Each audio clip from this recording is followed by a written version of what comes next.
অনেক খেলে নিয়েছি।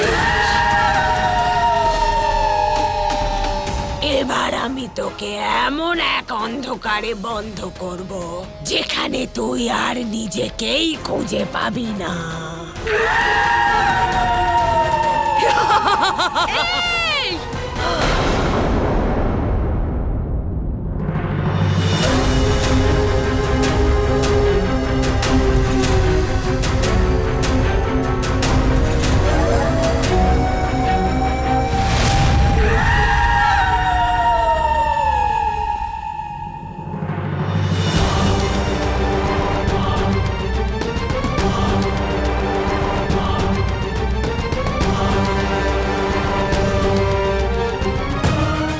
এত রুষ্ট হয়েছিলেন নিজের স্বামীর প্রতি।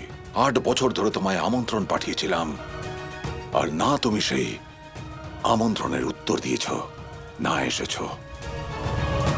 এমনটা কেন?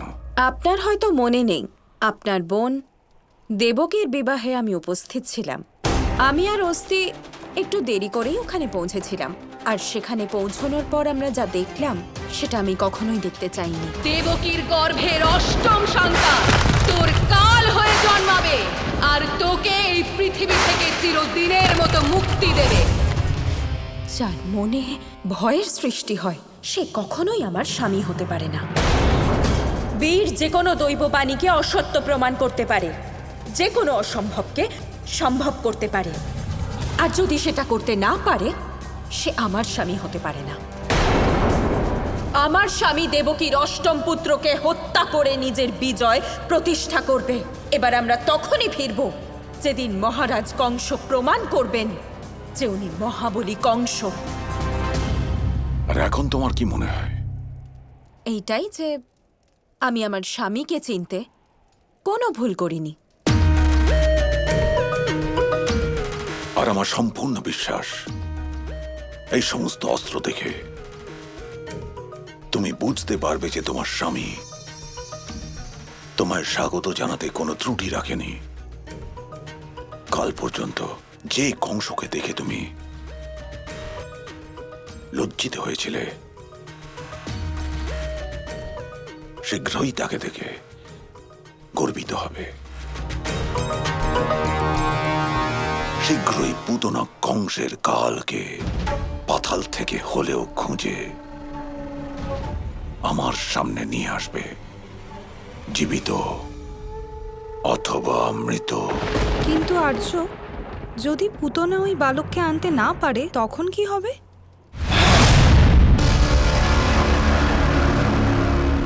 যখনই মুখ খোলো অশুভ কথা বলো। তুমি জরাসন্ধের কন্যা না হলে এই মন্তব্যের জন্য তোমায় দাসী বানিয়ে রাখতাম। শেখো কিছু নিজের দিদির থেকে। মহারানী এমনটাই হয়। তুমি কংসের পত্নী হবার যোগ্য নও, তুমি দাসী হবার যোগ্য।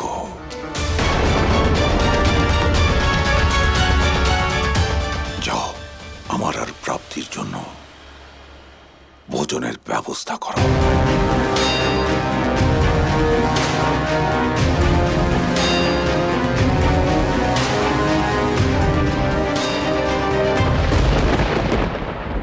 আর্য, আমি সবসময় আপনার জন্য ভালোই ভেবেছি।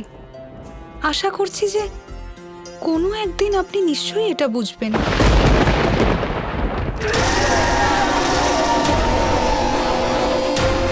পুতনা, দাদাকে অন্ধকারে বন্ধ করে তুমি নিজের জীবনে অন্ধকার ডেকে এনেছো।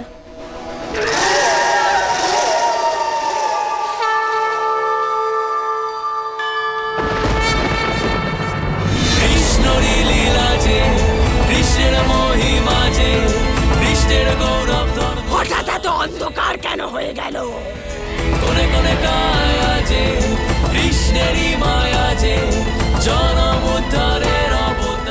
কোথায় গেলি তোরা দুষ্টরা?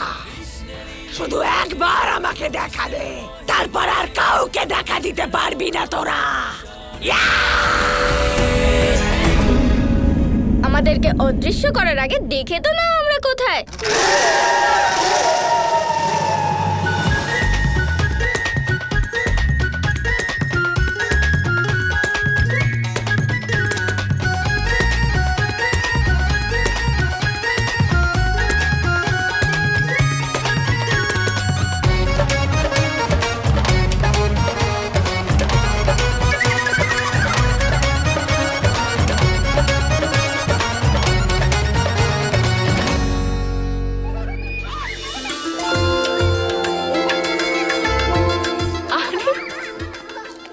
চলো বাচ্চারা, অনেক খেলেছো, এসো ভোজন করবে। না, আমি খেলবো, আমার খিদে পাইনি মা। নর্মদা, বাচ্চারা তো খেলবেই তাই না, কিন্তু বাবুরা ভেবে দেখো, খেলার জন্য শরীরে শক্তিও তো দরকার। আর যদি তোমরা পেট ভরে না খাও তাহলে খেলার জন্য শক্তি কোথা থেকে পাবে? এটা তো তুমি ঠিক বলেছো কাকিমা। এবার আমি আগে খাবো, তারপরেই খেলবো। আমরা আগে খাবো যশোদা কাকিমা। তাহলে দেখি তো, আজ আমি তোমাদের খাইয়ে দিই। এসো, আ করো।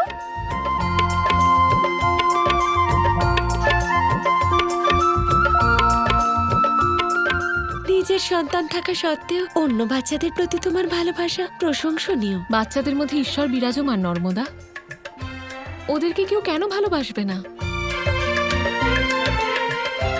আমার খিদে পেয়েছে, খেতে দাও মা। এলো নন্দলাল কানাই, এলো গোপাল কানাই, খেয়ে দাও না মা। প্রিয় মাখন চোর বালক, শিরে শোভে ময়ূর পালক, মাটি মাখা মুখে সাজে মাখনের পালকি, আজ সব শিশুর মুখী দেখায় যেন নন্দলাল।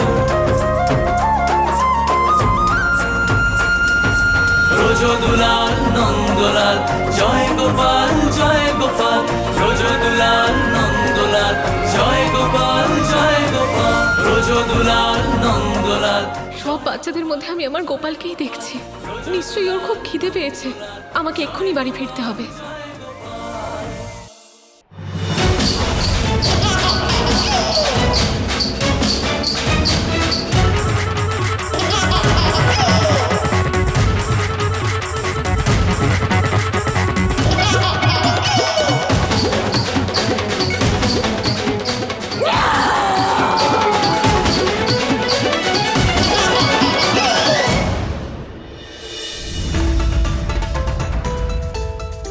আর্য, হ্যাঁ, আমি একটু আসছি।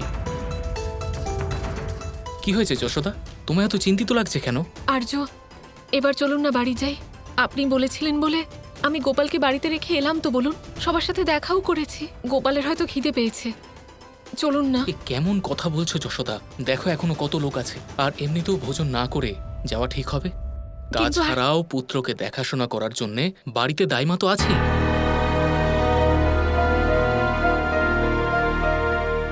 ঠিক বলেছেন আপনি আর্য, এখানে তো অনেকে আছে, আর এতজনের মধ্যে কেউ কি করে বুঝতে পারবে আমি এখানে আছি নাকি নেই?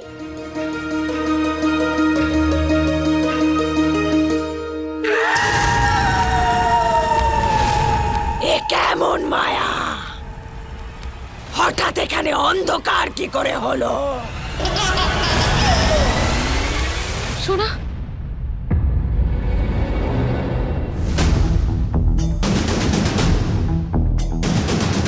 বাড়ির ভেতরটা এত অন্ধকার কেন?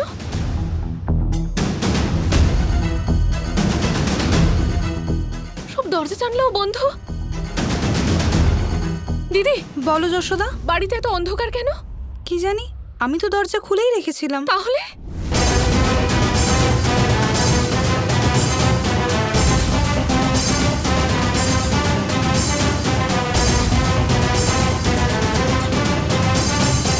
ভাই, পুতনাকে তুমি কি যশোদা মায়ের কাছে বকুনি খাওয়াবে ভেবেছো? না দাদা, ওকে শুধু একটা সুযোগ দিচ্ছি।